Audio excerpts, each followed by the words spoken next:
Somewhere in Time is a 1980 American romantic fantasy drama film from Universal Pictures, directed by Jeannot Szwarc and starring Christopher Reeve, Jane Seymour, and Christopher Plummer. It is a film adaptation of the novel Bid Time Return, 1975, by Richard Matheson, who also wrote the screenplay. Reeve plays Richard Collier, a playwright who becomes obsessed with the photograph of a young woman at the Grand Hotel on Mackinac Island, Michigan. Through self-hypnosis, he transports himself back in time to the year 1912 to find love with actress Elise McKenna, portrayed by Seymour.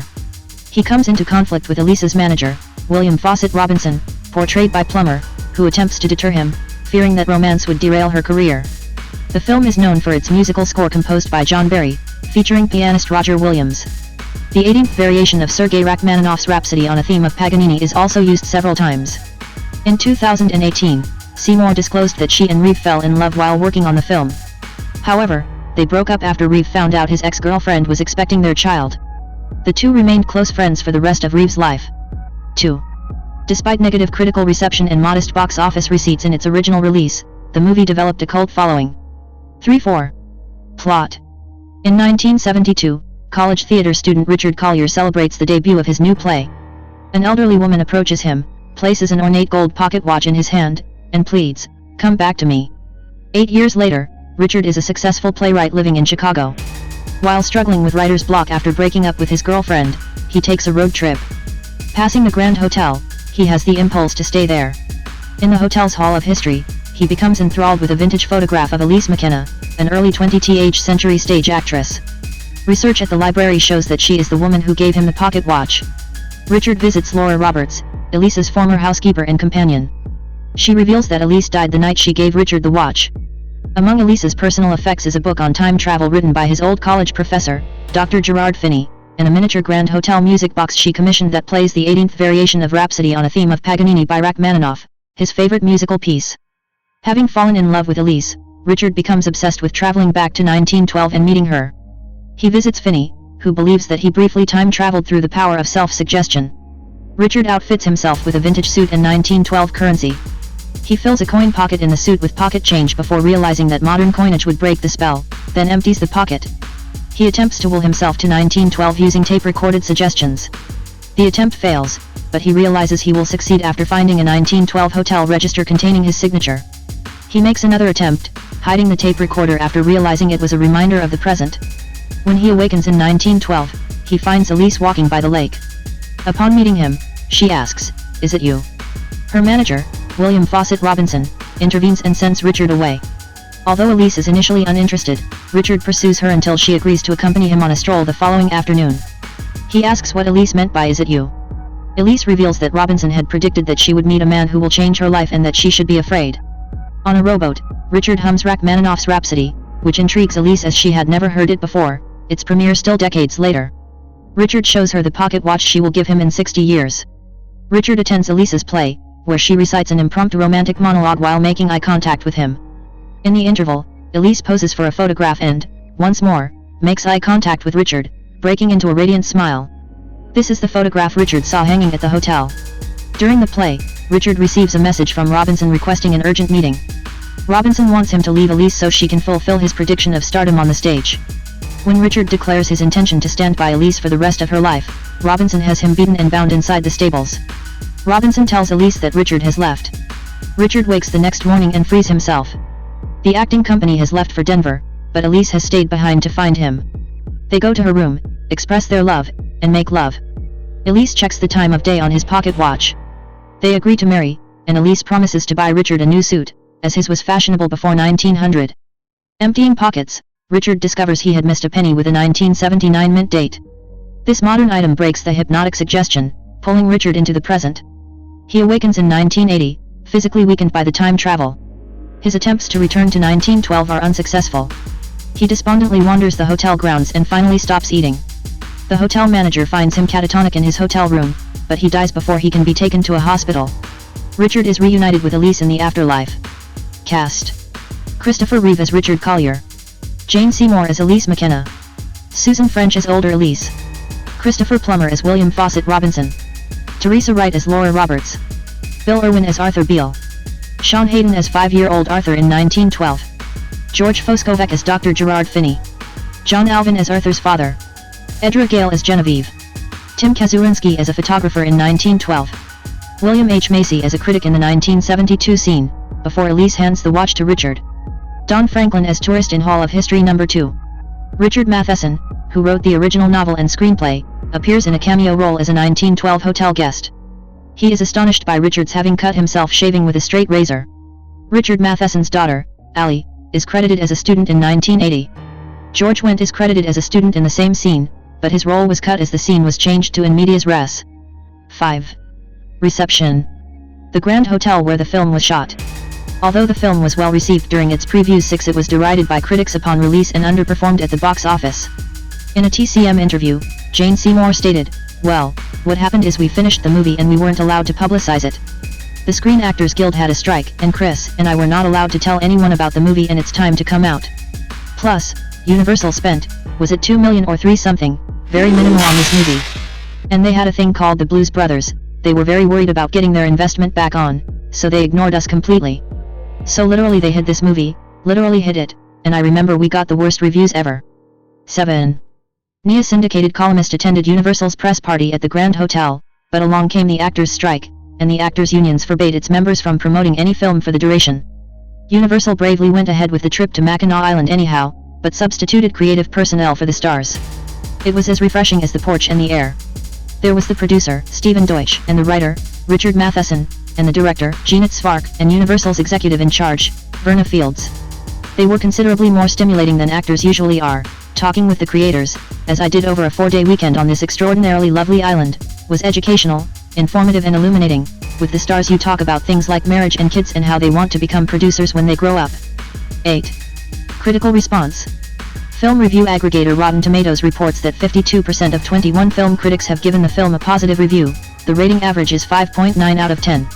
9 Metacritic, which assigns a weighted average score out of 100 to reviews from mainstream critics, gives the film a score of 29 based on 7 reviews, signifying generally unfavorable reviews. 10. Accolades. Somewhere in Time received several awards, including Saturn Awards for Best Costume, Best Music, and Best Fantasy Film. The film was also nominated for the Academy Award for Best Costume Design, Jean-Pierre Dorliac. 11. The film is recognized by the American Film Institute in these lists. 2002, AFI's 100 Years, 100 Passions nominated 12. 2005, AFI's 100 Years of Film Scores nominated 13. Soundtrack. The film's original musical score was composed and conducted by John Barry, who was suggested by Jane Seymour, a personal friend. The producers had been considering a score based on the 18th variation of Sergei Rachmaninoff's Rhapsody on a Theme of Paganini, which is used in the film several times.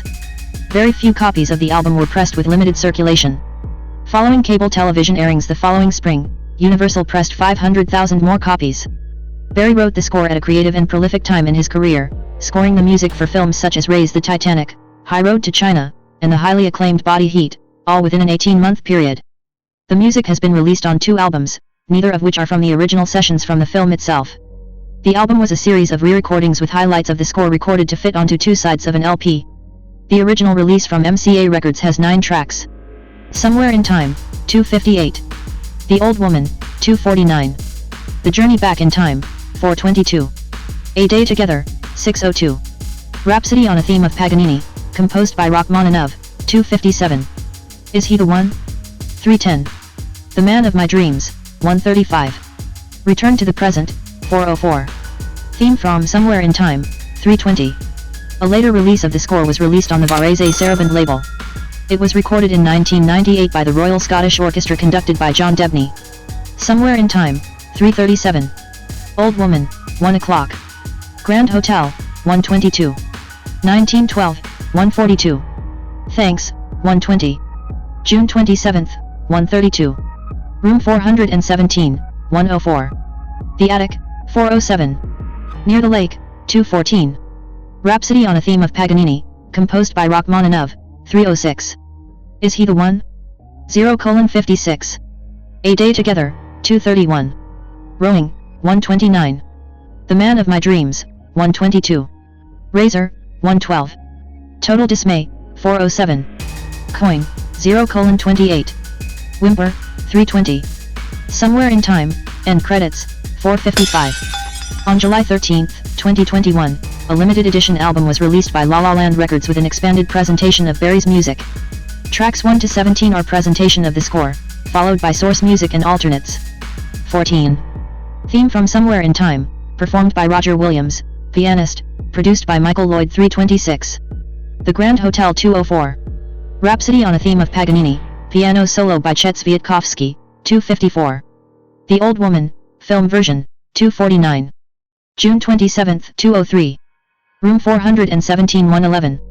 The Journey Back in Time 429. Is He the One? Film version, 313. A Day Together, film version, 231. Rowing 115. The Man of My Dreams 142. That's It 40. Razor 105. Total Dismay 321. Point 37. Return to the Present 410. A Day Together, end credits, 608. After a Party 203. Car Jazz 2 o'clock. Rhapsody on a Theme of Paganini, alternate, piano solo by Chet Sviatkovsky 303. Rhapsody on a Theme of Paganini, music box, 211. Is He the One? Alternate excerpt, 221. My Melancholy Baby 202. Oh, You Beautiful Doll 330.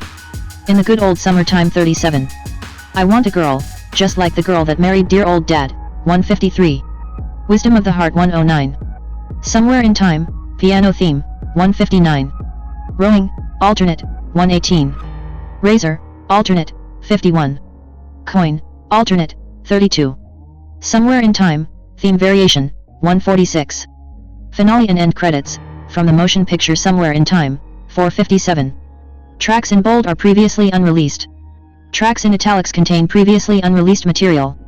Certifications. Region certification certified units/sales. Brazil, Pro Musica Brazil, 15 gold 100,000 *. United States, RIAA, 16 platinum 1,000,000. Asterisk sales figures based on certification alone. Shipments figures based on certification alone. Legacy. A stone monument located at one of the filming locations. Despite reviews calling the film horrible and a superficial tearjerker, the International Network of Somewhere in Time Enthusiasts, INSITE, an official fan club, was formed in 1990 and continues to meet regularly. 17 During the month of October, the Grand Hotel hosts a Somewhere in Time weekend, with events such as a large screen viewing of the film, panel discussions with some of the film's principals and crew, and a costume ball of members dressed in Edwardian attire. 18. The film was mentioned by characters as an example of popular culture time travel in the film Avengers, Endgame, 2019. 19. Ken Davenport produced a theatrical adaptation of the story with assistance from Matheson on the storybook. 20. The adaptation received New York workshops and a full production at Portland Center Stage. 21. 22. 23. The film was particularly well received in the then British Hong Kong.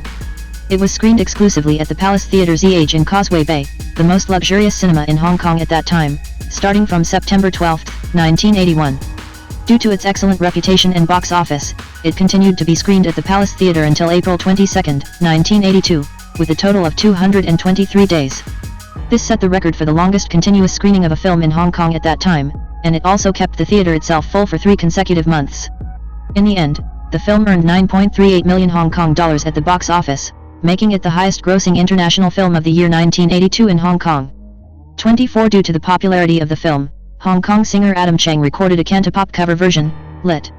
Like in a Dream, that was adapted from the theme music of the film in 1982, and the song was included in Cheng's album Brothers 4ZH Christopher Reeve 1, September 25, 1952 October 10, 2004, was an American actor, activist, director, and author.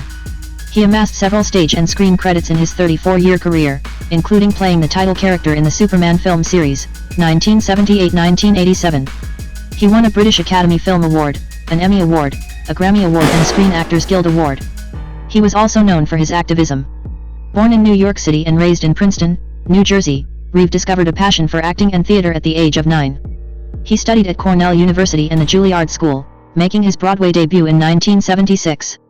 His breakthrough came with playing the title character in Superman, 1978, and its 3 sequels, 1980-1987. Afterwards, Reeve turned down multiple roles in big-budget movies, focusing instead on independent films and plays with complex characters. He appeared in critically successful films such as Somewhere in Time, 1980, Death Trap, 1982, The Bostonians, 1984, Street Smart, 1987, and The Remains of the Day, 1993, and in the plays 5th of July on Broadway and The Osborne Papers in London's West End. Beginning in the 1980s, Reeve was an activist for environmental and human rights causes and for artistic freedom of expression.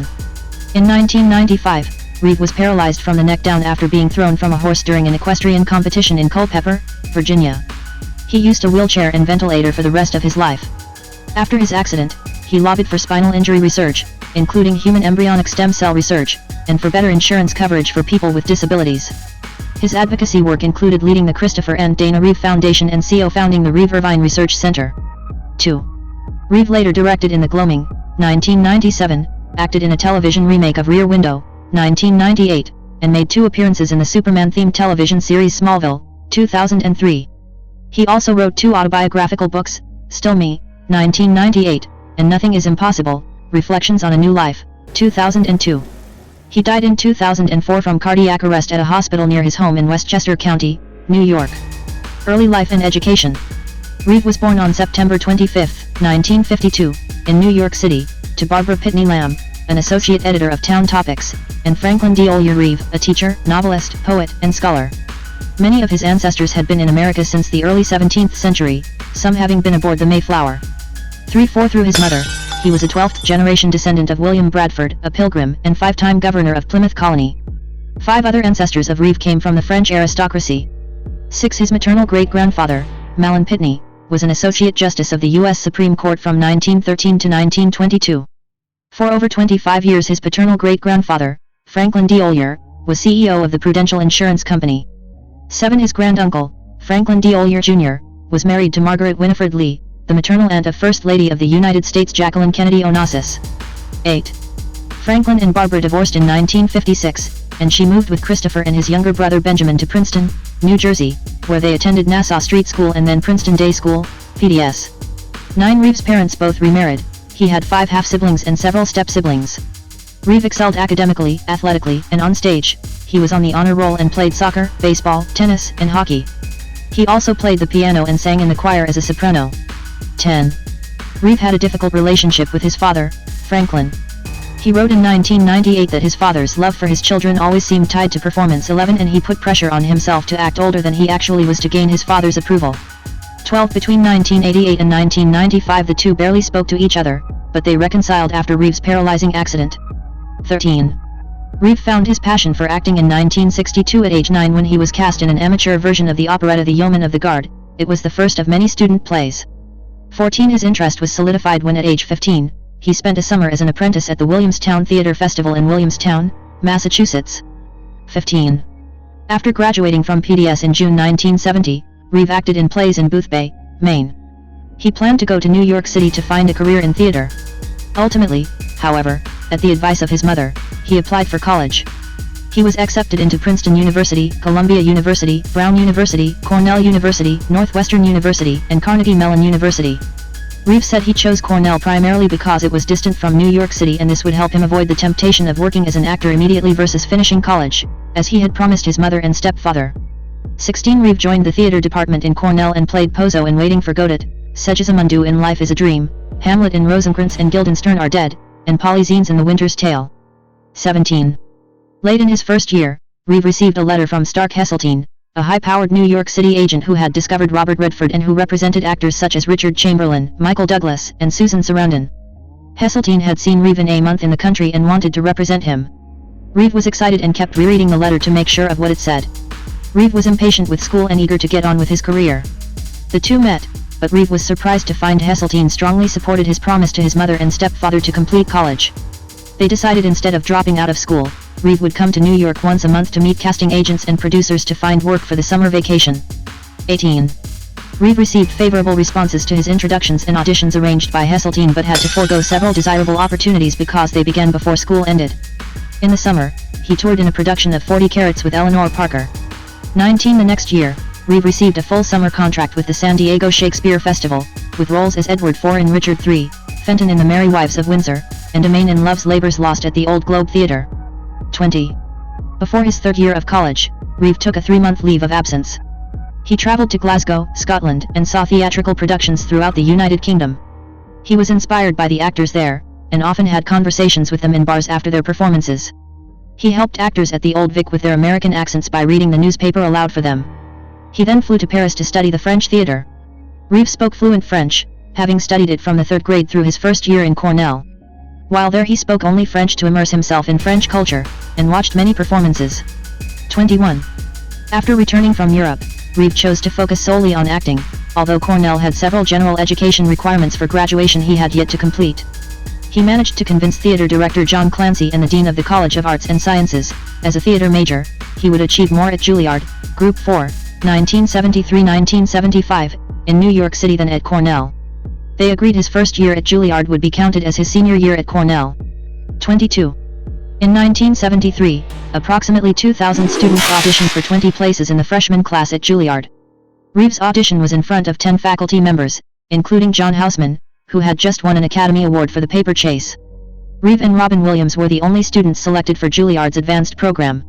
They had several classes together in which they were the only students. In their dialects class with Edith Skinner, Williams had no trouble mastering all dialects naturally, whereas Reeve was more meticulous about it. Williams and Reeve developed a close friendship. 23. Reeve was a godfather to Williams' eldest son Zachary. 24. In a meeting with Houseman, Reeve was told, "Mr. Reeve, it is terribly important that you become a serious classical actor. Unless, of course, they offer you a shitload of money to do something else." 25. Houseman then offered him the chance to leave school and join the acting company, among performers such as Kevin Kline, Patti LuPone, and David Ogden Stiers. Reeve declined, as he had not yet received his bachelor's degree. 26. In early 1974, Reeve and other Juilliard students toured the New York City junior high school system and performed The Love Cure. In one performance, Reeve, who played the hero, drew his sword out too high and accidentally destroyed a row of lights above him. The students applauded and cheered. Reeve later said this was the greatest ovation of his career. 27. After completing his first year at Juilliard, Reeve graduated from Cornell in the class of 1974 as a double major in English and music theory. 28. Career. Early work. In 1974, Reeve auditioned for the soap opera Love of Life to pay tuition fees at Juilliard. Initially, he was promised a schedule that would not interfere with his studies. However, his character quickly gained popularity, leading to increased screen time. When Reeve reminded the producers of their agreement, they responded that it wasn't set in writing. The following year, Reeve had to leave Juilliard to fulfill his contract with CBS. 29. He received an honorary Doctor of Fine Arts degree from Juilliard in 1997. 30. In between filming for the soap opera, Reeve took acting classes at the HB Studio and appeared in an off-Broadway production of Birch Tescadon at the Theatre for the New City. The play was directed by Barbara Loden, who became Reeve's mentor. She coached him not to play on the nose, and he often followed that advice over the years. After that, he starred in a limited run of Berkeley Square at the Manhattan Theatre Club. 31-32. In late 1975, Reeve auditioned for the Broadway play A Matter of Gravity. 33. Katharine Hepburn watched his audition and cast him as her character's grandson. With Hepburn's influence over CBS, Reeve worked out the schedules of the soap opera and the play so he would be able to do both. Because of his busy schedule, he ate candy bars and drank coffee in place of meals and experienced exhaustion and malnutrition. At one of the performances, Reeve entered the stage, said his first line, and then promptly fainted. Hepburn turned to the audience and said, "This boy's a goddamn fool. He doesn't eat enough red meat." The understudy finished the play for Reeve, and a doctor treated him. The doctor advised Reeve to eat a healthier diet. He stayed with the play for 9 months and was given favorable reviews. 34. Reeve and Hepburn became very close. Some gossip columns rumored a romance between the two. Reeve said, "She was 67 and I was 22, but I thought that was quite an honor. I believe I was fairly close to what a child or grandchild might have been to her." She told him, "You're going to be a big star, Christopher, and support me in my old age." He replied, "I can't wait that long." Reeve said his father, who was a professor of literature and came to many of the performances, was the man who most captivated Hepburn. When the play moved to Los Angeles in June 1976, Reeve to Hepburn's disappointment dropped out. They stayed in touch for years after the play's run. Reeve later regretted not staying closer and just sending messages back and forth. 35. Reeve's first role in a Hollywood film was a small part as a junior officer in the 1978 naval submarine disaster movie Grey Lady Down, starring Charlton Heston. He then acted in the play My Life at the Circle Repertory Company with friend William Hurt. 36. Superman films. Reeve as Superman. During the off-Broadway production of My Life, Stark Hesseltine told Reeve he had been asked to audition for the leading role as Clark Kent/Superman in the big-budget film Superman, 1978. Lynn Stalmaster, the casting director, put Reeve's picture and resume on the top of the pile 3 separate times, only to have the producers throw it out each time. Through Stallmaster's persistent pleading, a meeting between director Richard Donner, producer Ilya Sokhind, and Reeve was arranged. 37 the morning after the meeting, Reeve was sent a 300-page script. He was thrilled that the script took the subject matter seriously, and that Donner's motto was verisimilitude. Heseltine also told him that Marlon Brando was going to play Jor-El and Gene Hackman was going to play Lex Luthor. Reeve flew to London for a screen test, but he still did not believe he had much of a chance. On the plane ride, he imagined his approach to the role. He later said, by the late 1970s, the masculine image had changed. Now it was acceptable for a man to show gentleness and vulnerability. I felt that the new Superman ought to reflect that contemporary male image. He based his portrayal of Clark Kent on Cary Grant's role in the 1938 film Bringing Up Baby. After the screen test, his driver said, "I'm not supposed to tell you this, but you've got the part." 38. Portraying Superman would be a stretch for the 24-year-old actor.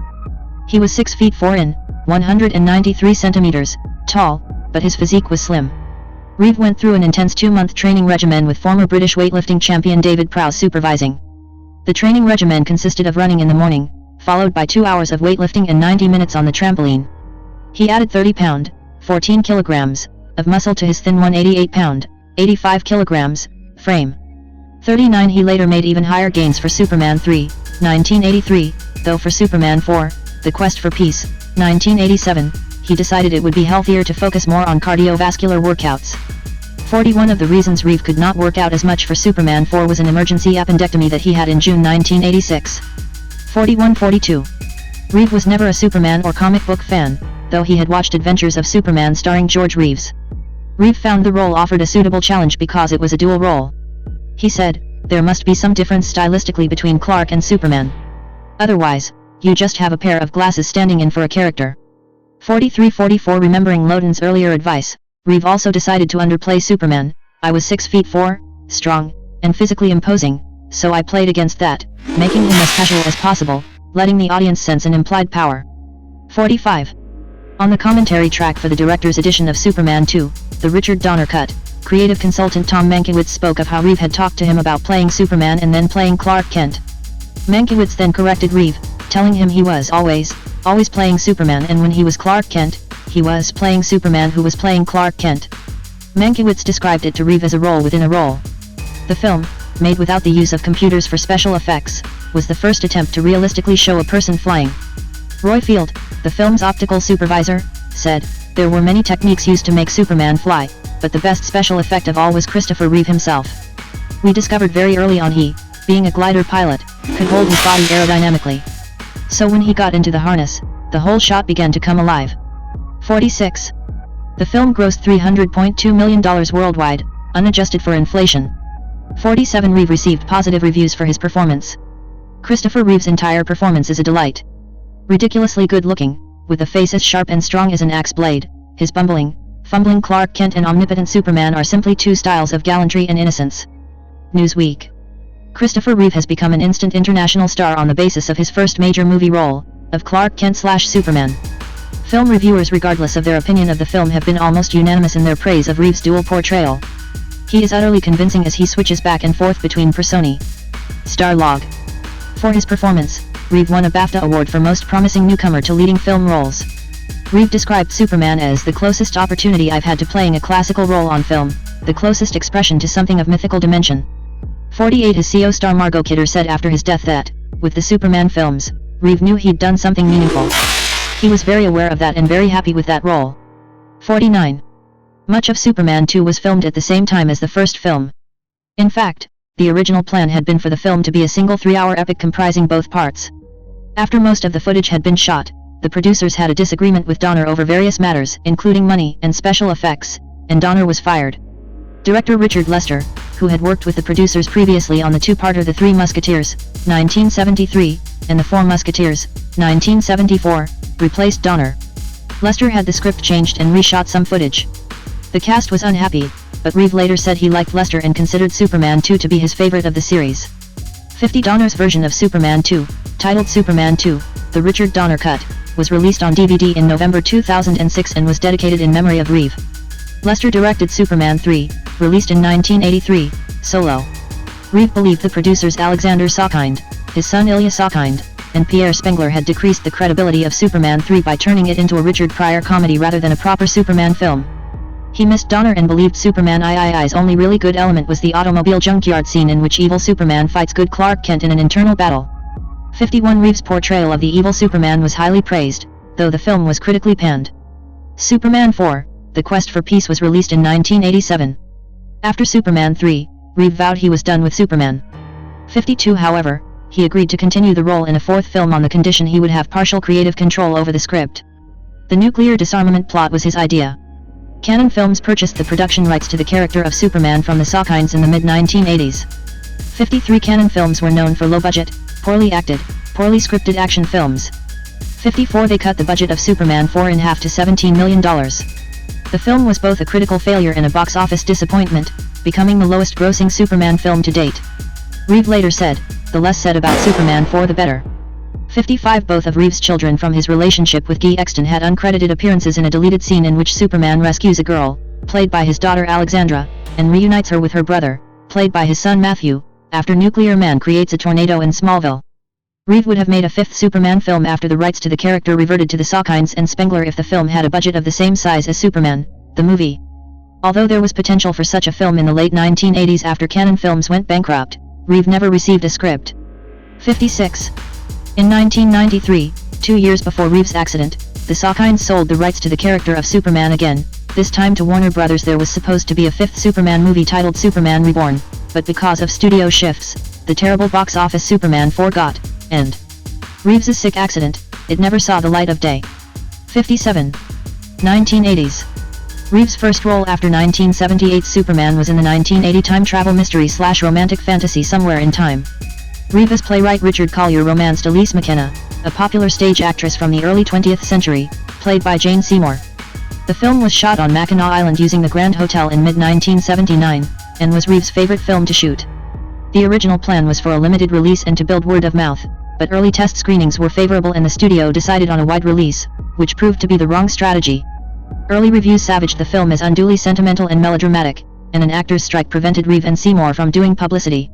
The film quickly closed, although Jean-Pierre Dorléac was nominated for the Academy Award for Best Costume Design in 1980. However, thanks to screenings on cable networks and video rentals, the film became a cult classic. 58 Insight, international network of Somewhere in Time enthusiasts, did fundraising to sponsor a star on the Hollywood Walk of Fame for Reeve in 1997, and raised over $20,000 for the Christopher and Dana Reeve Foundation. 5960 Seymour became a friend of Reeve and in 1995 named one of her twin sons Christopher in his honor. Reeve also became his godfather. 61 The Grand Hotel in Mackinac Island has become a popular tourist site for film fans. In that same year, Reeve made a guest appearance on The Muppet Show, where he performed East of the Sun, and West of the Moon, on a piano for Miss Piggy, who had a crush on him. Reeve denied being Superman but displayed the character's superpowers throughout the episode. He then returned to continue filming on the not-yet-finished production of Superman 2. After finishing Superman 2, Reeve called Nikos Sacharopoulos, the artistic director of the Williamstown Theatre Festival, whom he knew since his apprentice days, and asked if he could join the company. Reeve did 2 plays that season, The Front Page and The Cherry Orchard. The former, directed by Robert Allen Ackerman, became one of the biggest successes of the summer. 62-63 From then on, he was a regular at the festival. Later in the year, Reeve played a disabled Vietnam veteran in Lanford Wilson's play 5th of July on Broadway to excellent reviews. To prepare for the role, he was coached by an amputee on how to walk on artificial legs. The production was nominated for 5 Tony Awards, including Best Play. 64-65 In 1981, Reeve returned to Williamstown to play Achilles in the 2-part, 6-hour production of The Greeks. 66. In 1982, Reeve stretched his acting range further and played a devious novice playwright with questionable motives regarding his idol and mentor Michael Caine, in Sidney Lumet's suspenseful dark comedy Death Trap, based on the play by IR11. The film was well received, but a major plot twist was spoiled by the press, affecting its box office performance. 67 The same year, Reeve portrayed corrupt Catholic priest John Flaherty making challenging decisions during World War II in Frank Perry's Monsignor. Reeve felt this gave him the opportunity to play a morally ambiguous character who was neither clearly good nor clearly bad, someone to whom life is much more complex than the characters I've played previously. Reeve blamed the failure of the film on poor editing. He said, "The movie is sort of a series of outrageous incidents that you find hard to believe. Since they don't have a focus, and since they aren't justified and explained, they become laughable." 68. Reeve, Frank Gifford, and Ronald Reagan at a reception and picnic marking the 15th anniversary of the Special Olympics program in the Diplomatic Reception Room, May 1983. In 1983, Reeve appeared in Shelley Duvall's Fairy Tale Theatre, playing the dual roles of Prince Charming and the Cowardly Prince in Sleeping Beauty. 69 in Williamstown, he acted in the play Holiday. 70 later that year, Reeve went to Kranjska Gora, Slovenia, to work on the film The Aviator. The producers approached him without knowing he could fly a Stearman, the vintage biplane used in the film. He readily accepted the role and volunteered to do his own piloting to achieve a more realistic look. 71 The film was released in March 1985. Reeve was then offered the role of Basil Ransom in 1984's The Bostonians alongside Vanessa Redgrave. Though Reeve ordinarily commanded over $1 million per film, Ismail Merchant could only afford to pay him 1/10 of that. Reeve had no complaints, as this was exactly the kind of film he wanted to do. In a 2005 interview, James Ivory said that Merchant Ivory Productions didn't have good representatives at the time, so Reeve brokered the arrangements with the CAA to get them into the agency. 72 The film exceeded expectations and performed well at the box office for what was considered to be an art house film. 73 The New York Times ranked it among the finest film adaptations of a classic novel that anyone has yet made. 74 Ivory thought that Reeve was wonderful in The Bostonians, but that he was really undervalued by the critics and even the awards because they were so used to thinking of him as Superman. 75 Hepburn called Reeve to tell him he was absolutely marvelous and captivating in the film. When he told her he was currently shooting the 1985 version of Anna Karenina, she said, "Oh, that's a terrible mistake."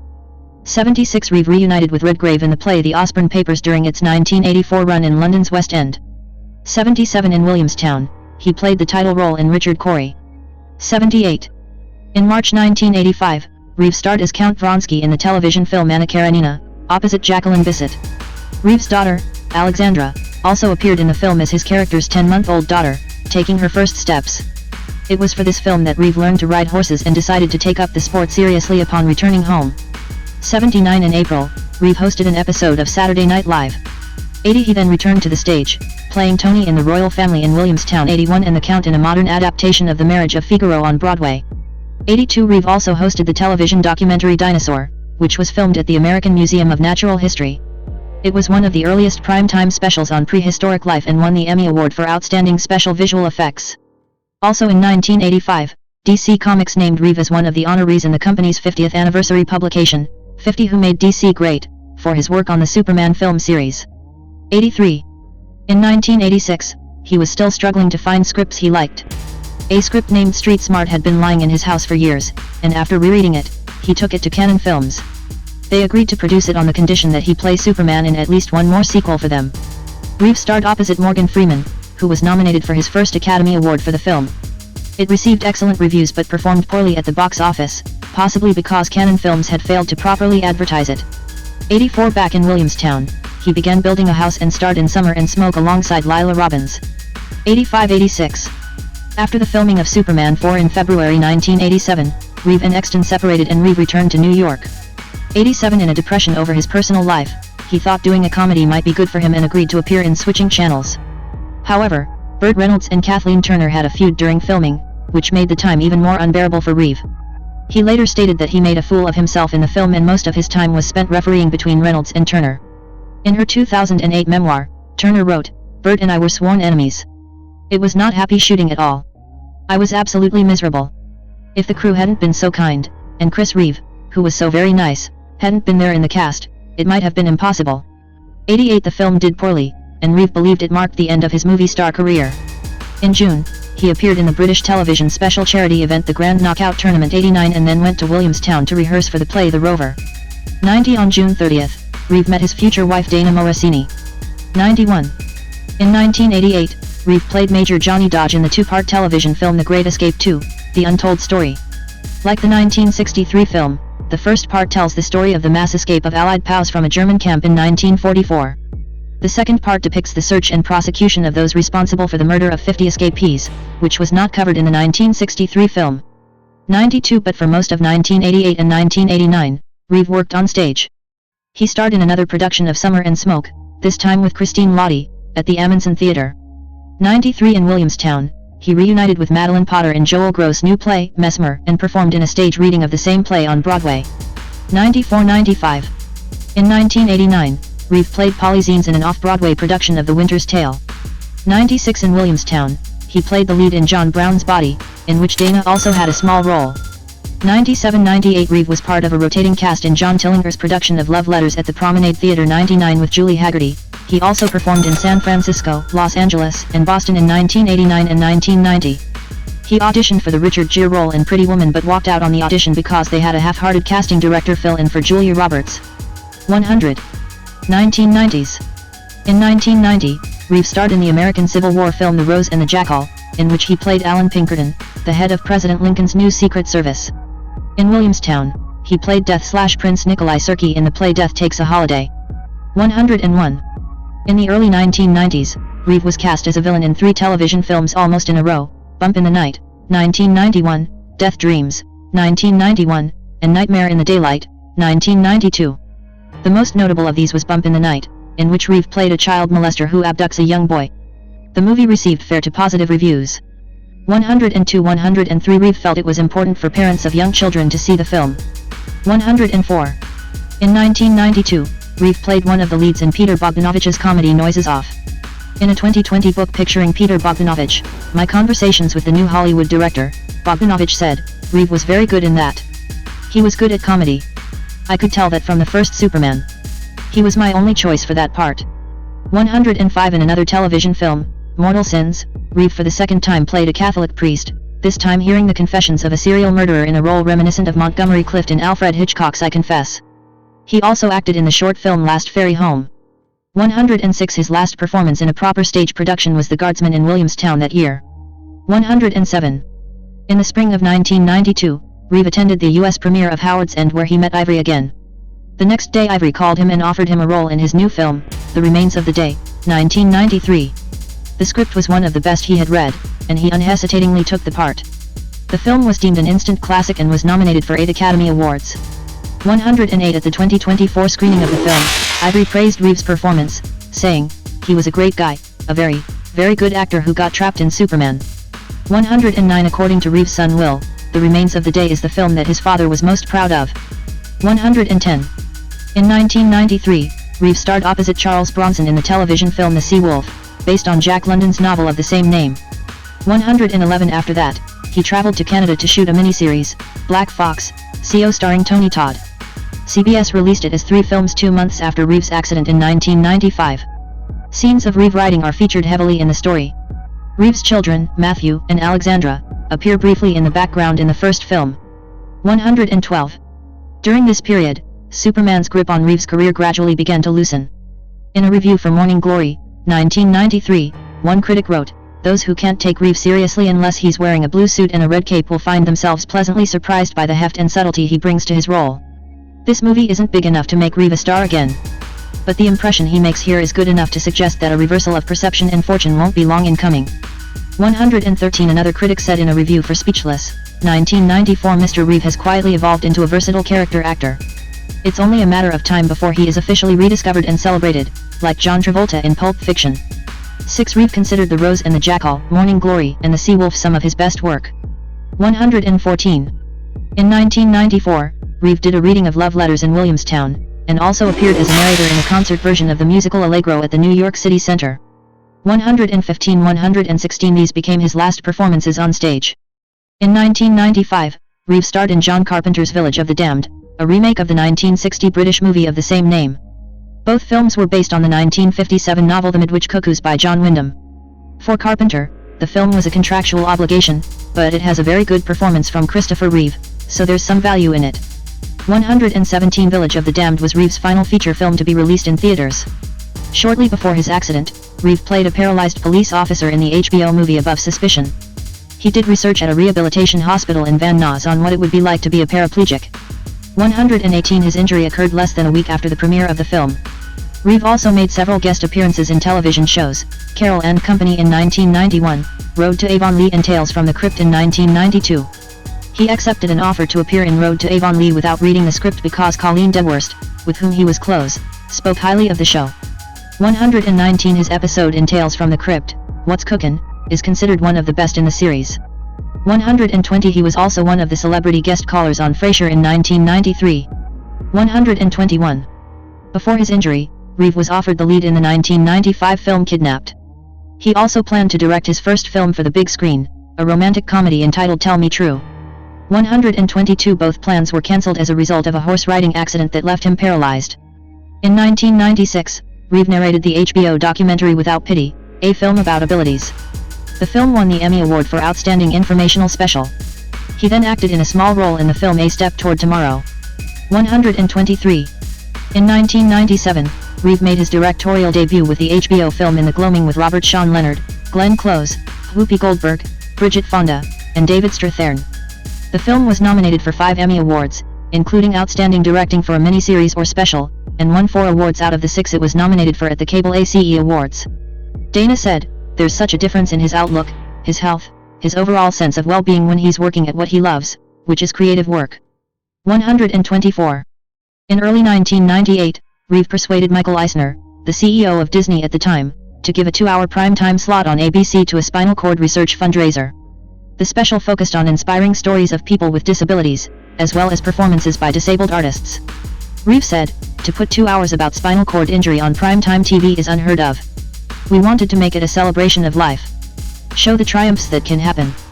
125 Numerous celebrities lent their support, including Robin Williams, Tom Hanks, Meryl Streep, Glenn Close, Stevie Wonder, Willie Nelson, Gloria Estefan, and many others. A Celebration of Hope received an Emmy nomination for Outstanding Variety, Music, or Comedy Special. 126. On April 25, 1998, Random House published Reeve's autobiography, Still Me. The book spent 11 weeks on the New York Times bestseller list. Reeve narrated the abridged audiobook, which won him the Grammy Award for Best Spoken Word Album. 127 The Audie Award for Solo Narration by the Author. 128 and the Earphones Award from Audiophile. 129 The paperback edition with a new afterword was released the following year and spent an additional 2 weeks on the bestseller list. 130. Also in 1998, Reeve starred in and served as executive producer of Rear Window, a remake of Hitchcock's 1954 film. He was nominated for a Golden Globe and won a Screen Actors Guild Award for his performance. 2000s. In 2000, Reeve made guest appearances on the PBS series Sesame Street. In September 2002, Random House published Reeve's second book, Nothing is Impossible, Reflections on a New Life. This book is shorter than Still Me and focuses on Reeve's worldviews and the life experiences which helped shape them. The book spent 3 weeks on the New York Times bestseller list. 131 Reeve narrated an unabridged audiobook for which he received his second Grammy nomination for Best Spoken Word Album. 132. In 2001, Reeve's son Matthew began filming a 3-part series detailing Reeve's recovery process and advocacy for spinal cord injury research. The first film, Hope in Motion, aired on ABC in September 2002 under the title Courageous Steps. It received an Emmy nomination for Outstanding Non-Fiction Special. In February 2003, it was broadcast on BBC One under its original title. Following Reeve's death in 2004, a third film was never made, while Hope in Motion and its follow-up, Choosing Hope, were released on DVD in 2007. 133-134. In 2003, Reeve guest-starred in an episode of The Practice. He submitted a story treatment to the show's creator, David E. Kelly, that addresses the issues of health insurance policy and caregiver burnout. Kelly liked the idea and wrote an episode based on it. 135. Reeve's final acting role was in the television series Smallville portraying Dr. Virgil Swan. On February 25, 2003, he made an appearance in the episode Rosetta, in which Dr. Swan informs Clark Kent, Tom Welling, about his origins. The scenes of Reeve and Welling feature music cues from 1978's Superman, composed by John Williams and arranged by Mark Snow. At the end of the episode, Reeve and Welling appeared in a short spot inviting people to support the Christopher Reeve Paralysis Foundation. Note 1 Rosetta set ratings history for the WB. 136 The fan community met the episode with rave reviews and praised it as being among the series' best to this day. 137 Reeve also appeared in the episode Legacy, in which he reunited with fellow stage actor John Glover, who played Lionel Luther in the show. In 2004, Reeve directed the A&E film The Brooke Ellison Story. The film is based on the true story of Brooke Ellison, the first quadriplegic to graduate from Harvard University. 138 Reeve during this time was directing the animated film Everyone's Hero. It was one of his dream projects and he died during the middle of production for the film. His wife Dana helped out, and his son Will was a cast member in the film. Dana and Will also had small roles in the Brooke Ellison Story. 139. Roles turned down by Reeve. Following the first Superman movie, Reeve realized Hollywood producers wanted him to be an action star. He later said, "I found most of the scripts of the genre poorly constructed, and I felt the starring roles could easily be played by anyone with a strong physique. In addition, he did not feel he was right for the other films he was offered and turned down the lead roles in American Gigolo, The World According to Garp, Splash, Fatal Attraction, Romancing the Stone, Lethal Weapon, and Body Heat. Hepburn recommended Reeve to David Lean for the role of Fletcher Christian in The Bounty, starring Anthony Hopkins. After considering it, Reeve decided he would be miscast, and the film was eventually made with Mel Gibson. 140 in the 1990s, Reeve received scripts for Picket Fences and Chicago Hope and was asked by CBS if he wanted to start his own television series. This would have meant moving to Los Angeles, which he did not want to do. He declined the offers. 141 after his accident, Reeve was offered the role of Mason Verger in Ridley Scott's Hannibal. He turned it down upon learning that the character was a paralyzed and facially disfigured child molester. The role went to Gary Oldman. 142. Personal life. Relationships. Reeve's first romantic relationship was at the age of 16 with a theater actress who was 7 years his senior. Eventually, he began to feel that something about it didn't feel right, and they split up. 143. While filming the first 2 Superman movies in England, Reeve began a 10-year relationship with modeling executive Guy Exton. 6 in 2018, Jane Seymour revealed that Reeve and Exton had broken up prior to filming Somewhere in Time, and during production, Reeve and Seymour fell in love. 144 However, Reeve returned to Exton upon learning that she was pregnant with their son Matthew Exton Reeve, who was born on December 20, 1979. Their second child, daughter Alexandra Reeve Givens, was born on November 25, 1983. Both were born in London. 145 In February 1987, Reeve and Exton separated amicably with joint custody of their children, and Reeve returned to New York. Matthew and Alexandra remained in London with their mother and spent their holidays with Reeve. Matthew, who graduated from Brown University in 2002, is a writer, director, and producer. Alexandra graduated from Yale University in 2005 and received a Juris Doctor from Columbia Law School in 2008. She is a lawyer and CEO of the Center for Democracy and Technology. Alexandra's son is named Christopher after her father. 146. In June 1987, Reeve met his future wife Dana Morosini, a singer and actress. By 1990, they were living together, but Reeve, remembering his parents' painful divorce and other failed marriages in his family, could not bring himself to commit. After they almost broke up, Reeve began about a year of therapy, primarily to talk through his fears about marriage. Then one night during dinner, he said, "I just put down my fork and asked her to marry me." They were married in April 1992. 147 and their son William Elliott Will Reeve was born on June 7, 1992. Will graduated from Middlebury College in 2014 and, as of 2025, he reports for ABC News. 148 Christopher and Dana Reeve remained married until Christopher's death. 149. Aviation and sailing. Reeve was a licensed pilot and began reaching milestones in his early 20s, private, instrument, multi-engine, commercial, instructor, and glider. 150 10 In 1976, Reeve purchased his first aircraft, a second-hand Cherokee 140. After his paralyzing accident, he fondly recalled sleeping under its wings during a solo trip across Canada.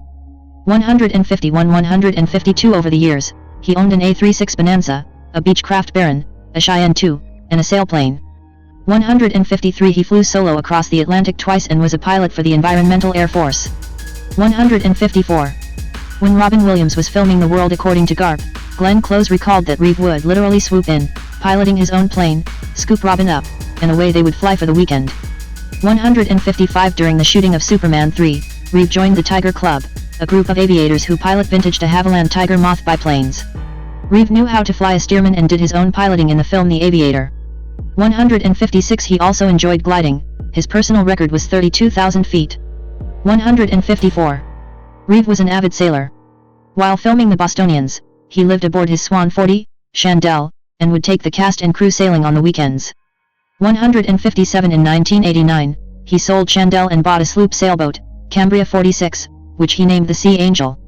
According to David Walters Yachts, when Chris Reeve came to build a Cambria, he did not want a double-entry 44. A new deck mold with a single entry was built, and was designated the new 46 model. 158 159. He sailed in the Caribbean and to Bermuda a few times. The coast of New England is what he knew best, sailing all over the East, Nova Scotia, and Maine. His favorite ports were Nantucket, Yarmouth, and Christmas Cove in Maine. 111 160. Equestrianism and injury. Reeve began his involvement in horse riding in 1985 after learning to ride for the film Anna Karenina. He was initially allergic to horses, so he took antihistamines. He trained on Martha's Vineyard, and by 1989, he began eventing. His allergies soon disappeared. 161. Reeve purchased a 12-year-old American thoroughbred horse named Eastern Express, nicknamed Buck, while filming Village of the Damned. He trained with Buck in 1994 and planned to do training-level events in 1995 and move up to preliminary in 1996. Though Reeve had originally signed up to compete at an event in Vermont, his coach invited him to go to the Commonwealth Dressage and Combined Training Association finals at the Commonwealth Park Equestrian Center in Culpeper, Virginia. Reeve finished in 4th place out of 27 in the dressage, before walking his cross-country course. He was concerned about jumps 16 and 17 but paid little attention to the third jump, which was a routine 1 meter tall, 3.3 feet, fence shaped like the letter W. 162. On May 27, 1995, Reeve's horse made a refusal. Witnesses said the horse began the third fence jump and suddenly stopped. Reeve fell forward off the horse, holding on to the reins. His hands became tangled in them, and the bridle and bit were pulled off the horse. Note 2: he landed head-first on the far side of the fence, shattering his first and second vertebrae. The resulting cervical spinal injury paralyzed him from the neck down and halted his breathing. Paramedics arrived 3 minutes later and immediately took measures to get air into his lungs. He was taken first to the local hospital, before being flown by helicopter to the University of Virginia Medical Center. 164. He had no recollection of the accident. 165. Hospitalization. After 5 days in which Reeve was heavily medicated and delirious, he regained full consciousness. His doctor explained to him his first and second cervical vertebrae had been destroyed and his spinal cord damaged. 166. He was paralyzed from the neck down and unable to breathe without a ventilator. Reeve's first thoughts when informed about the seriousness of his injury was he had ruined his life, would be a burden on his family, and it might be best to slip away. He mouthed to his wife Dana, "Maybe we should let me go." She tearfully replied, "I will support whatever you want to do, because this is your life and your decision. But I want you to know that I'll be with you for the long haul, no matter what. You're still you. And I love you." 167. In what she would later describe as a sales ploy, she also told him that if he still wanted to die in 2 years they could reconsider the question. 168. After this conversation, and visits from his children in which he saw how much they needed him, Reeve consented to life-saving surgery and treatment for pneumonia. 169. He never considered euthanasia as an option again. 167. 170. Reeve went through inner anguish in the ICU, particularly when he was alone during the night. His upcoming operation to stabilize his spine in June 1995 was frightening to contemplate. "I already knew that I had only a 50-50 chance of surviving the surgery." Then, at an especially bleak moment, the door flew open and in hurried a squat fellow with a blue scrub hat and a yellow surgical gown and glasses, speaking in a Russian accent. He announced that he was my proctologist, and that he had to examine me immediately. It was Robin Williams, reprising his character from the film 9 Months. For the first time since the accident, I laughed. My old friend had helped me know that somehow I was going to be okay. 171. Note 3. In addition to visits from friends and family, Reeve received over 400,000 letters from all over the world, which gave him great comfort during his recovery. 175. Note 4. John A. Jane performed surgery to repair Reeve's neck vertebrae. He put wires underneath both laminae and used bone from Reeve's hip to fit between the C1 and C2 vertebrae. He inserted a titanium pin and fused the wires with the vertebrae, then drilled holes in Reeve's skull and fitted the wires through to secure the skull to the spinal column.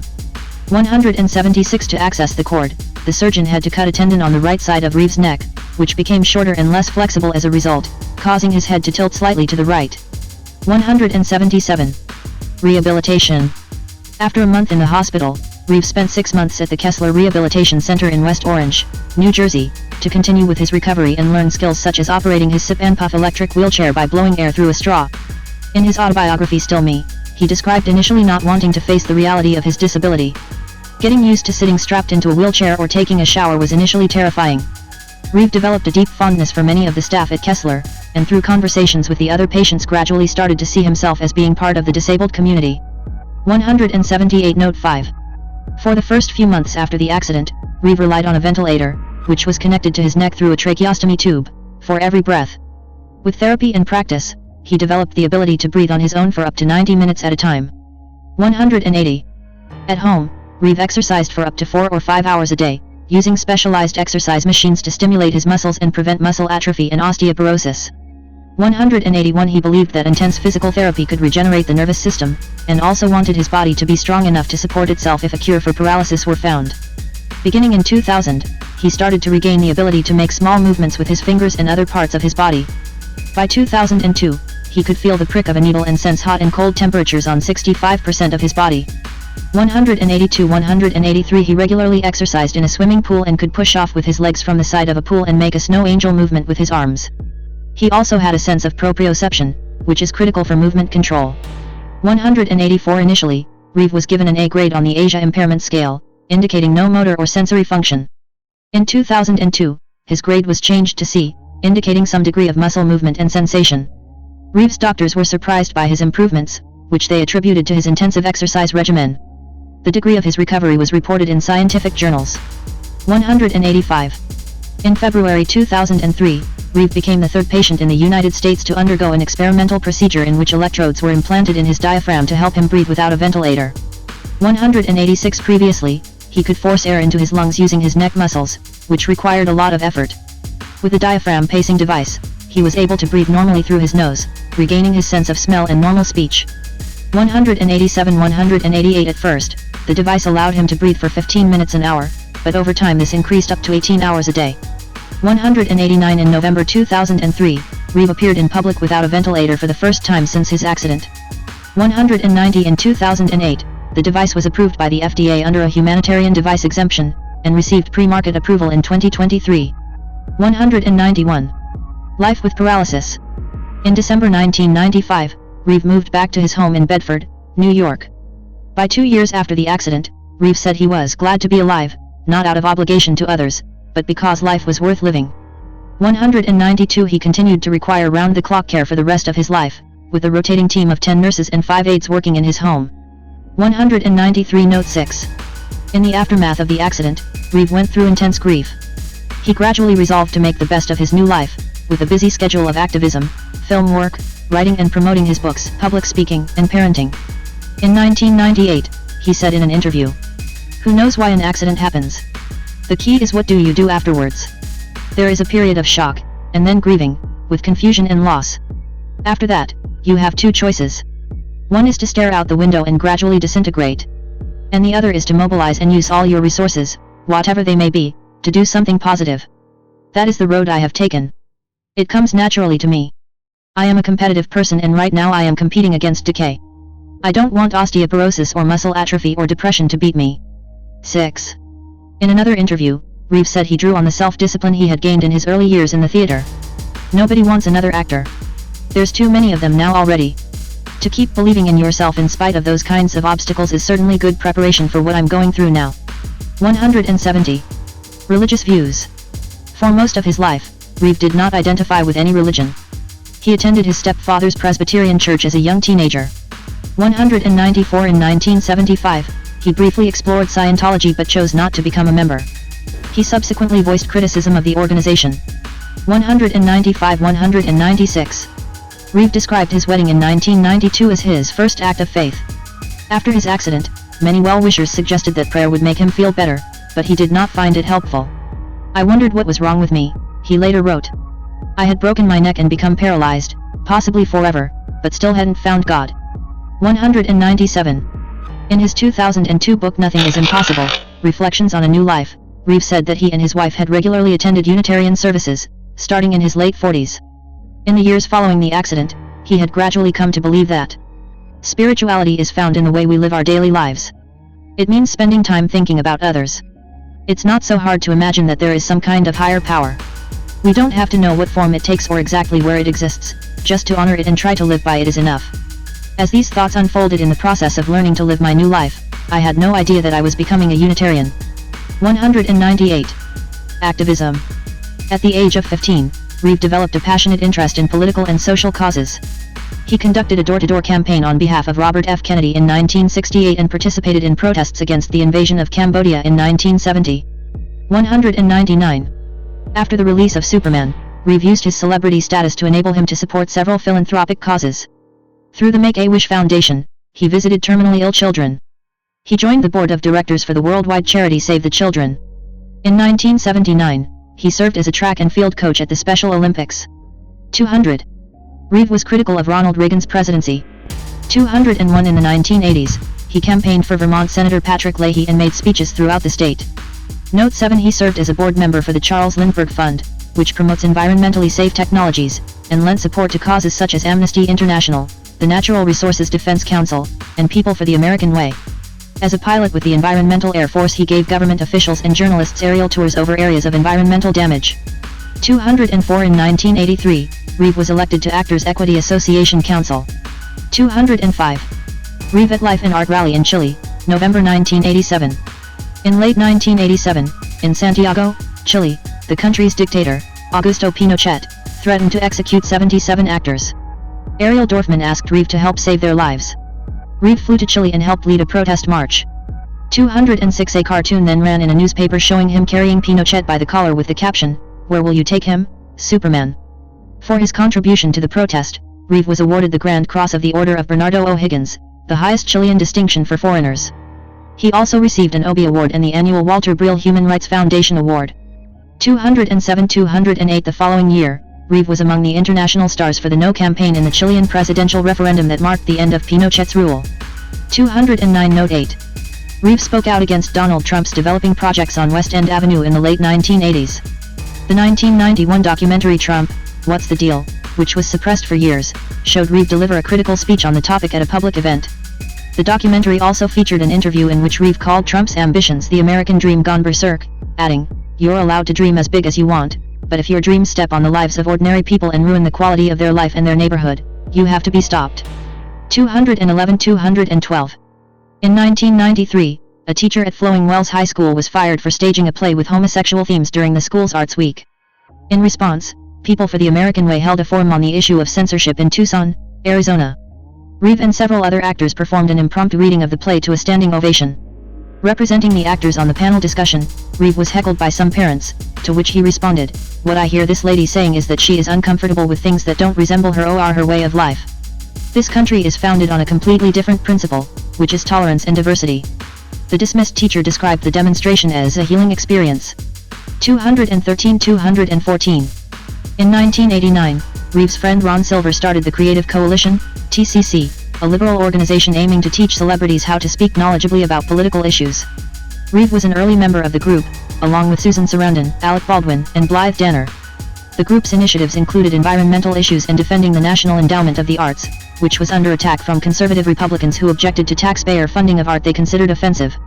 Reeve was elected as a CO president of TCC in 1994.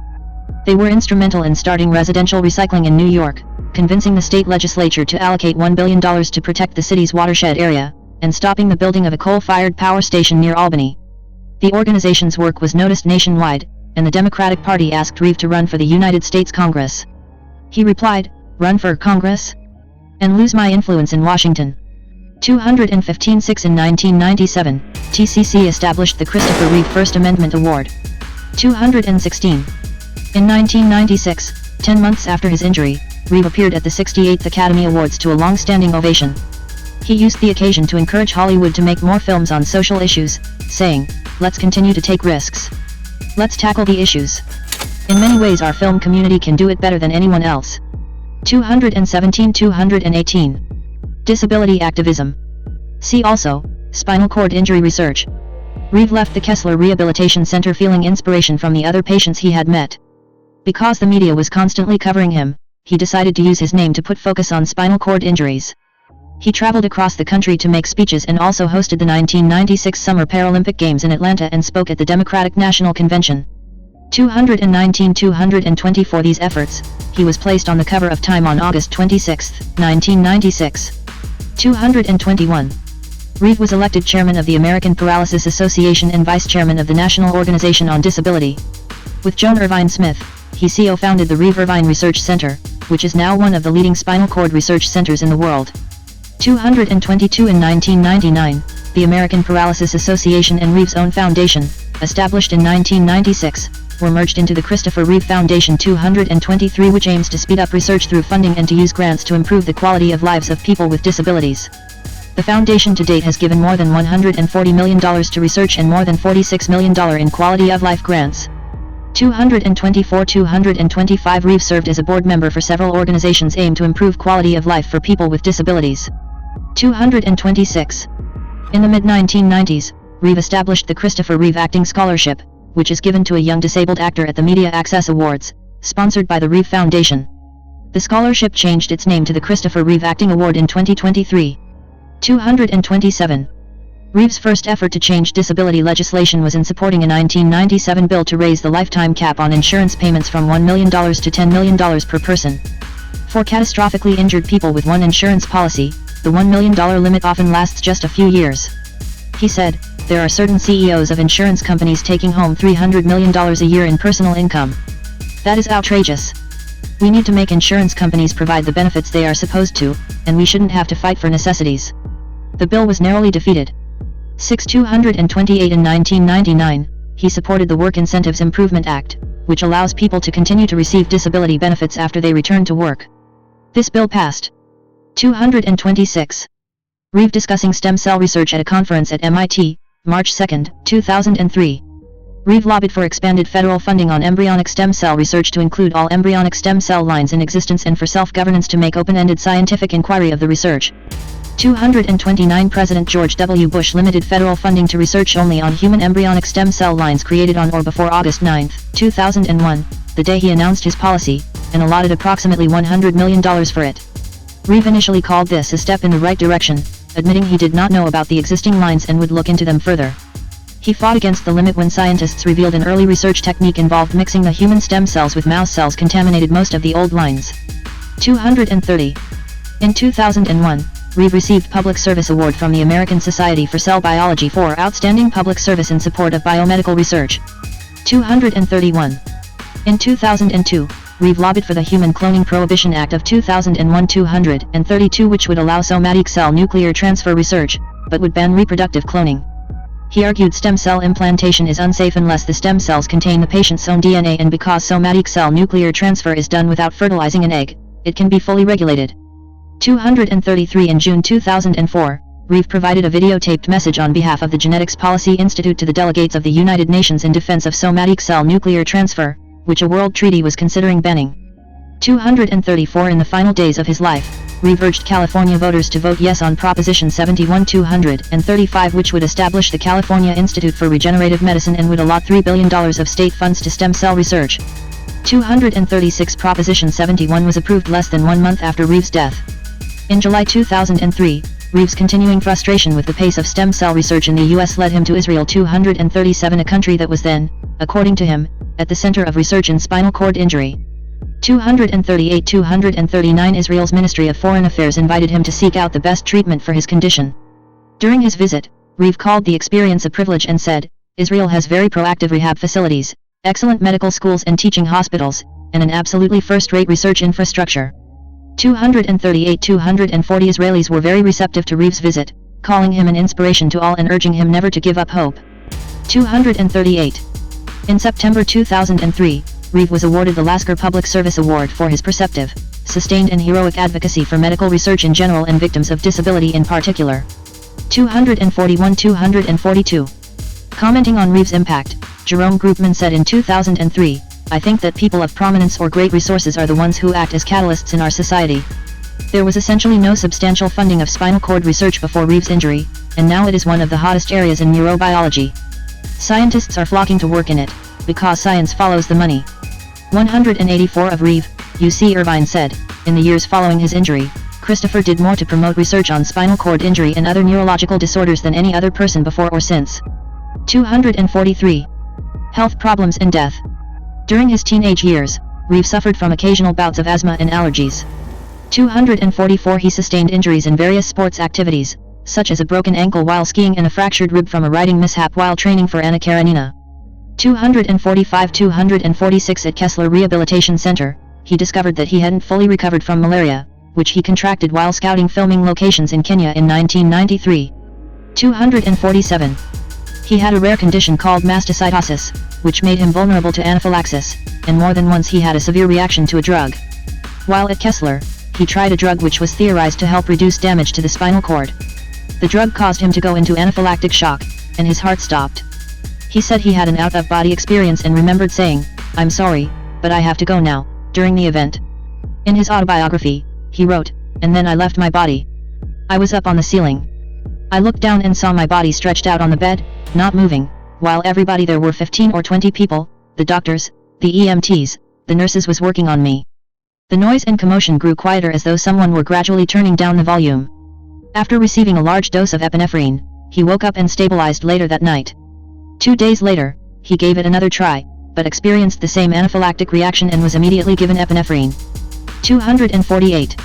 At age 16, he developed alopecia areata. Generally, he was able to comb over the bald spots and often the problem disappeared for long periods. 249. The condition became more noticeable after his paralysis. He was given a medication for it, but an adverse reaction caused all the hair on his body to fall out, including his eyebrows and eyelashes. 250.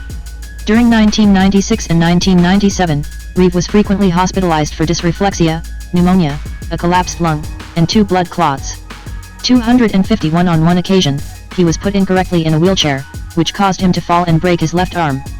A titanium rod was inserted inside his humerus bone to stabilize his arm. 252. In 1997, a small ulcer on his left ankle became infected, eventually spreading to the bone. He was warned that his leg might have to be amputated to prevent further spread of infection. Reeve sought help from specialists at Albany Medical Center, who examined his leg, removing the dead tissue and putting him on powerful antibiotics, although he developed an allergy after 8 days. His leg fully healed a few months later. 253. 177. By early October 2004, he was being treated for an infected pressure ulcer that was causing sepsis, a complication he had experienced many times before. On October 4, he spoke at the Rehabilitation Institute of Chicago on behalf of its work. It was his last reported public appearance. 254. On October 9, Reeve attended his son Will's hockey game. That night, he went into cardiac arrest after receiving an antibiotic for the infection. He fell into a coma, and was taken to Northern Westchester Hospital in Mount Kisco, New York. 18 hours later, on October 10, Reeve died at the age of 52. 255. No autopsy was performed. However, both Reeve's wife, Dana, and his doctor, John MacDonald, believed that an adverse reaction to a drug caused his death. 256. His remains were cremated at Ferncliff Cemetery 257 where his ashes were sprinkled in the wind by his family. 258. 259. A memorial service for Reeve was held at the Unitarian Church in Westport, Connecticut, which was officiated by Frank Hall. 260. Another private memorial service held at the Juilliard School 3 weeks later was attended by more than 900 people, with speakers. 261. Legacy. Reeve's star on the Hollywood Walk of Fame. Reeve's widow Dana headed the Christopher Reeve Foundation after his death. Although a non-smoker, she was diagnosed with lung cancer on August 9, 2005. She died at age 44 on March 6, 2006. 262. And the foundation was subsequently renamed the Christopher and Dana Reeve Foundation. 263. Reeve's children serve on the board of directors of the foundation. 264. Following Reeve's death, the Society for Neuroscience added his name to their satellite symposium dedicated to stem cell research. The annual Christopher Reeve Hot Topics in Stem Cell Biology is held almost annually, except for 2020, 2021, and 2024. 265. In 2005, Princeton Day School established the Christopher Reeve 70 Sportsmanship Award that is awarded during the Invitational Ice Hockey Tournament. 266. In 2006, Cornell University dedicated a plaque to Reeve at the Szwarc Center for the Performing Arts and established the Christopher Reeve 74 Scholarship that provides support to students majoring in theater, film, music, and English. 267. In 2005, the Williamstown Theater Festival, where Reeve often performed during his career, announced that it would dedicate the final performance of every season to his memory and would establish a fund to support artists with disabilities. 268. In 2015, Princeton Public Library created the Christopher Reeve Theater and Dramatic Arts Collection that consists of books on acting, screenwriting, theater, filmmaking, cinema studies, music and Broadway. Reeve's books are also part of the collection. 269. From 2004 to 2016, Heart of America Foundation presented the Christopher Reeve Award, an annual scholarship funded by Merriam-Webster, Inc., to a student who has demonstrated outstanding compassion and caring by serving their community. 270. In 2018, Drexel University College of Medicine established the Christopher Reeve Endowment Award as a scholarship fund for support of research and training of scientists and clinicians working in the area of spinal cord and brain injury research. 271. In March 2009, President Barack Obama signed the Christopher and Dana Reeve Paralysis Act that aims to enhance and further research into paralysis and to improve rehabilitation and the quality of life for persons living with paralysis and other physical disabilities. 272. 273. Alexander Newley's portrait of Reeve is in the collection of the National Portrait Gallery. 274. On September 25, 2021, Google celebrated Reeve's 69th birthday with a Google Doodle. 275-276. A documentary about Reeve's life and the aftermath of his accident titled Super/Man, the Christopher Reeve story premiered at the Sundance Film Festival on January 19, 2024. 277-278 On the 20th anniversary of Reeve's death, the Empire State Building was lit in blue, yellow, red, and orange colors in honor of the Foundation's work and the wide release of the documentary. 279-280 On October 25, 2024, a French documentary about Reeve titled Christopher Reeve, The Eternal Superman was released on TCM Cinema. Jane Seymour OBE, born Joyce Penelope Wilhelmina Frankenberg, February 15, 1951, is a British actress. After making her screen debut as an uncredited teenage extra in the 1969 musical comedy Oh, What a Lovely War, Seymour moved to roles in film and television, including a leading role in the television series The One-Eden Line, 1972-1973, and the role of psychic Bond girl Solitaire in the James Bond film Live and Let Die, 1973. Critical acclaim followed, with a nomination for the Primetime Emmy Award for Outstanding Lead Actress in a Limited Series for her role in Captains and the Kings, 1976. In 1982, Seymour won her first Golden Globe Award for Best Actress in a Miniseries or Motion Picture Made for Television for her role in the miniseries East of Eden, 1981. She received 3 additional Golden Globe nominations in that same category, one for her portrayal of Wallis Simpson, the twice-divorced American wife of the former King Edward VIII, in the television film The Woman He Loved, 1988, and another 2, in consecutive years, for her role in the miniseries War and Remembrance, 1988 to 1989. Her War and Remembrance role also garnered her a nomination for the Primetime Emmy Award for Outstanding Lead Actress in a Miniseries or Special. Seymour also won a Primetime Emmy Award for Outstanding Supporting Actress in a Miniseries or Special for her portrayal of Maria Callas in Onassis, The Richest Man in the World, 1988. In 1993, Seymour was cast as Dr. Michaela Quinn in the television series Dr. Quinn, Medicine Woman, a medical drama set in the Wild West. For her performance in this role, over the course of its 6-season run she received nominations twice for the Primetime Emmy Award for Outstanding Lead Actress in a Drama Series, twice for the Screen Actors Guild Award for Outstanding Performance by a Female Actor in a Drama Series, and 4 times for the Golden Globe Award for Best Actress in a Television Series Drama. She went on to win one of the latter awards. Seymour was given a star on the Hollywood Walk of Fame and, in 2000, was appointed an Officer of the Order of the British Empire. 2. Seymour also had roles in numerous films, including Somewhere in Time, 1980, The Scarlet Pimpernel, 1982, La Révolution Française, 1989, Wedding Crashers, 2005, Love, Wedding, Marriage, 2011, Little Italy, 2018, The War with Grandpa, 2020, and Friendsgiving, 2020. In addition to her acting career, Seymour established a non-profit, the Open Hearts Foundation, co-authored several children's books and self-help books, and created jewelry, scarves, furniture, rugs, handbags, paintings, and sculptures under the label Jane Seymour Designs. Early life. Joyce Penelope Wilhelmina Frankenberg was born on February 15, 1951 in Uxbridge, Middlesex, now part of Greater London, England, to Mika Van Tricht, 1914-2007, a nurse, and Benjamin John Frankenberg Verkog, 1914-1990, a distinguished gynecologist and obstetrician. 4-5 Her father was Jewish. He was born in England to a family from Nautruspawu, a village in Poland. 6 Her mother was a Dutch Protestant, with family from Deventer, who was a prisoner of war during World War II and had lived in the Dutch East Indies, now Indonesia. 7-8-9 Seymour has stated she learned Dutch from her mother and her fellow survivors from the Japanese internment camp, who frequently spent holidays together in the Netherlands when she was a child. Encouraged by her parents, who sent her to live with family friends in Geneva to practice her languages, she learned to speak fluent French. 10. Seymour's paternal grandfather Lee Graham had come to live in the East End of London after escaping the Tsarist pogroms when he was 14. He is listed in the 1911 census as living in Bethnal Green working as a hairdresser and went on to establish his own company. 11 Seymour's father Benjamin qualified at the UCL Medical School in 1938. 12 13 14 He joined the medical branch of the RAVR after the outbreak of war, serving in England, Belgium, Italy, and South Africa before ending his service as a squadron leader with a mention in dispatches.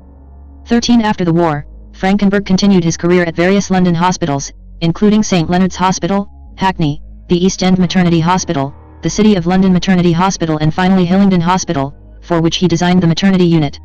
For a close associate of Patrick Steptoe, he assisted in pioneering discussions on in vitro fertilization and published papers on adolescent and teenage sexual behaviors. 4. Seymour was educated at Tring Park School for the Performing Arts in Hertfordshire. She chose the screen name Jane Seymour, after the English Queen Jane Seymour, because it seemed more saleable. 1 of Seymour's notable features is heterochromia, making her right eye brown and her left eye green. 15. Acting career. In 1969, Seymour appeared uncredited in her first film, Richard Attenborough's Oh, What a Lovely War. In 1970, Seymour appeared in her first major film role in the war drama The Only Way. She played Lillian Stein, a Jewish woman seeking shelter from Nazi persecution. In 1973, she gained her first major television role as Emma Collon in the successful 1970s series The One-Eden Line. During this time, she appeared as the female lead prima in the two-part television miniseries Frankenstein, The True Story. She appeared as Winston Churchill's girlfriend Pamela Plowden in Young Winston, produced by her father-in-law Richard Attenborough.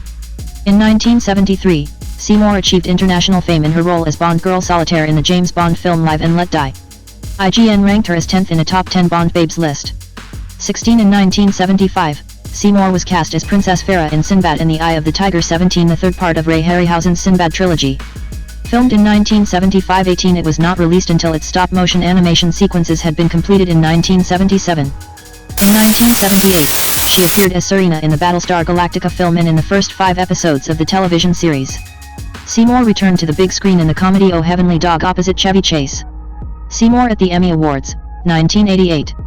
In 1980, Seymour played the role on stage of Constance in Peter Shaffer's play Amadeus, opposite Ian McKellen as Salieri and Tim Curry as Mozart. The play premiered on Broadway in 1980, ran for 1,181 performances and was nominated for 7 Tony Awards, of which it won 5. Also in 1980, Seymour was given the role of young theater actress Elise McKenna in the period romance Somewhere in Time. Though the film was made with a markedly limited budget, the role enticed Seymour with a character she felt she knew. The effort was a decided break from her earlier work and marked the start of her friendship with CO star Christopher Reeve. In 1981, she appeared in the television film East of Eden, based on the novel by John Steinbeck. Her portrayal of main antagonist Kathy Ames won her a Golden Globe. 19 In 1982, she appeared in The Scarlet Pimpernel with Anthony Andrews and her Amadeus co-star Ian McKellen. In 1984, Seymour appeared nude in the film Lassiter, CO starring Tom Selleck, but the film was a box office flop. In 1987, Seymour was the subject of a pictorial in Playboy magazine, although she did not pose nude. In 1988, Seymour got the female lead in the 12-part television miniseries War and Remembrance, the continued story from the miniseries The Winds of War. She played Natalie Henry, an American Jewish woman trapped in Europe during World War II. That same year, she won an Emmy Award for playing Maria Callas in the television movie Onassis, The Richest Man in the World. 2021. In 1989, on the occasion of the 200th anniversary of the French Revolution, Seymour appeared in the television film La Révolution Française, filmed in both French and English. Seymour appeared as the doomed French queen, Marie Antoinette. Seymour's 2 children, Catherine and Sean, appeared as the Queen's children. Seymour at the Emmy Awards, 1994.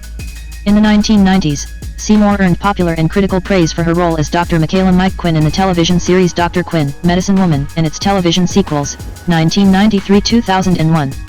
Her work on the series earned her a 2nd Golden Globe Award. While working on the series Dr. Quinn, Medicine Woman, she met her 4th husband, actor-director James Keach. In the 2000s, Seymour continued to work primarily in television. In 2004 and 2005, she made 6 guest appearances in the WB series Smallville, playing Genevieve Teague, the wealthy, scheming mother of Jason Teague, Jensen Ackles. In 2005, Seymour returned to the big screen in the comedy Wedding Crashers, playing Kathleen Cleary, wife of fictional United States Secretary of the Treasury William Cleary, played by Christopher Walken. In spring 2006, she appeared in the short-lived The WB series Modern Men.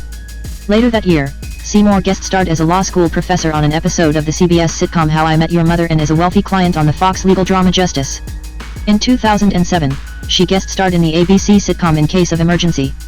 She also appeared in ITV's Marple, Ordeal by Innocence, based on the Agatha Christie novel.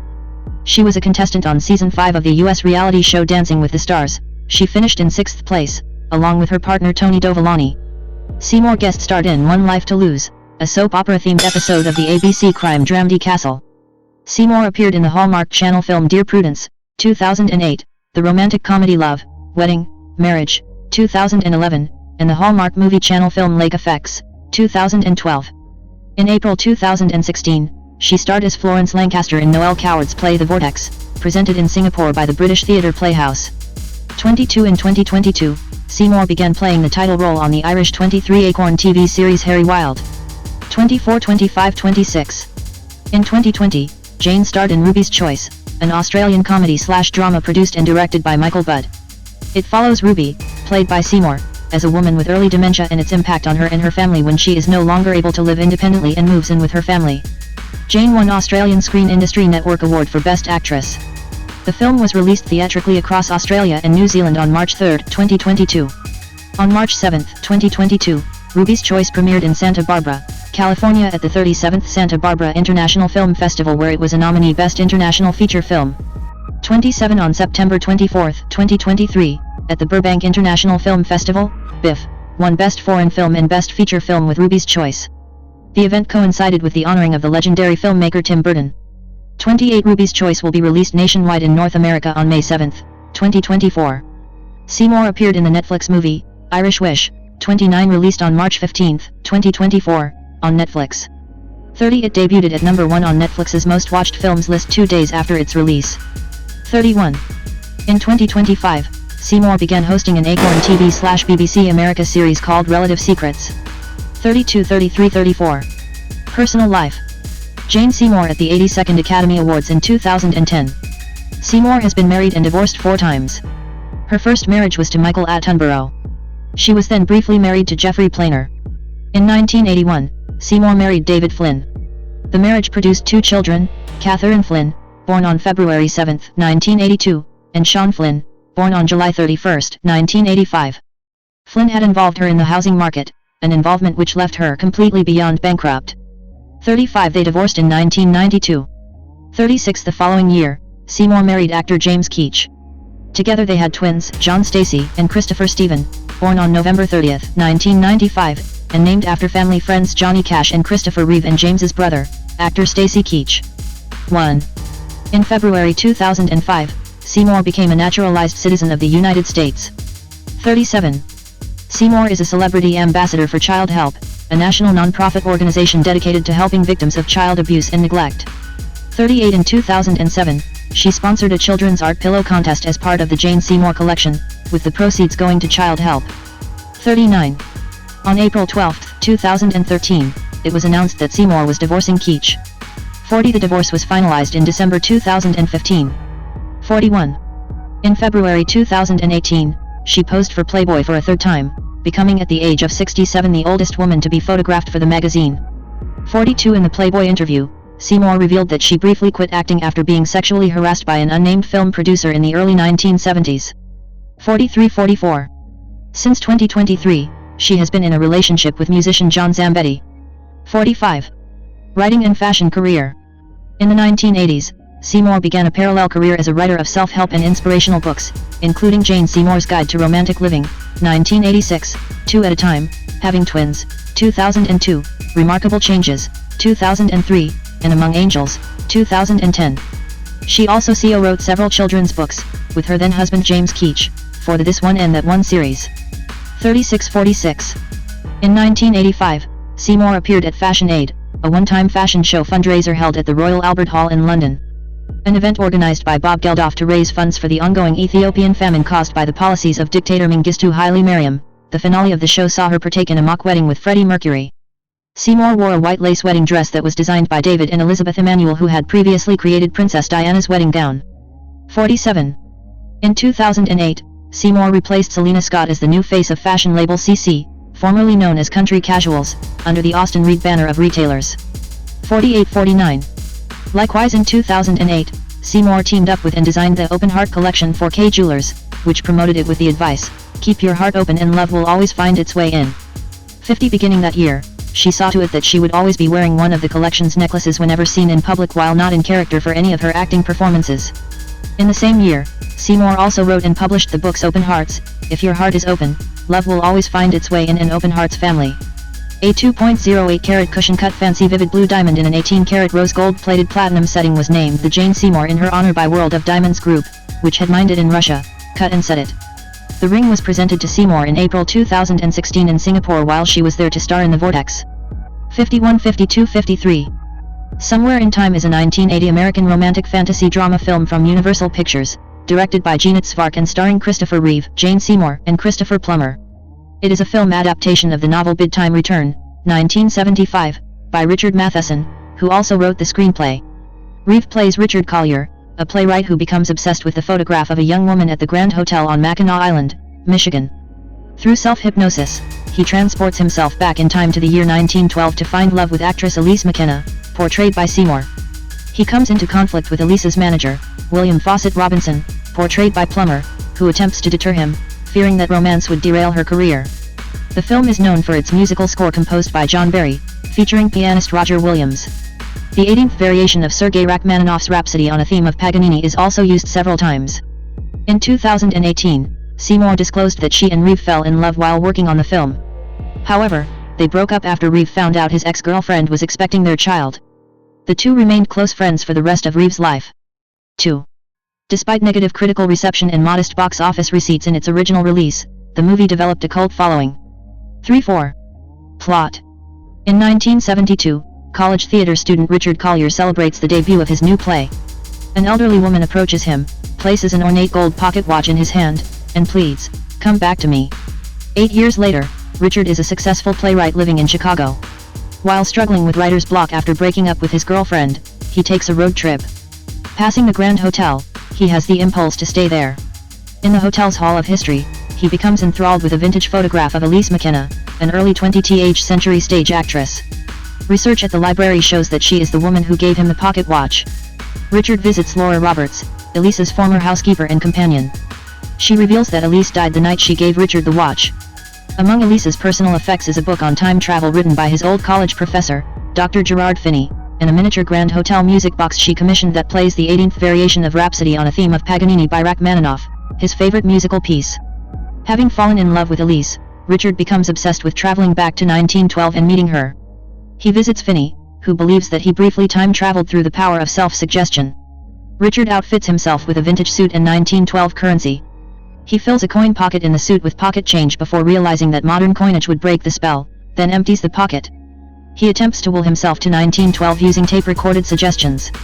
The attempt fails, but he realizes he will succeed after finding a 1912 hotel register containing his signature. He makes another attempt, hiding the tape recorder after realizing it was a reminder of the present. When he awakens in 1912, he finds Elise walking by the lake. Upon meeting him, she asks, "Is it you?" Her manager, Fawcett Robinson, intervenes and sends Richard away. Although Elise is initially uninterested, Richard pursues her until she agrees to accompany him on a stroll the following afternoon.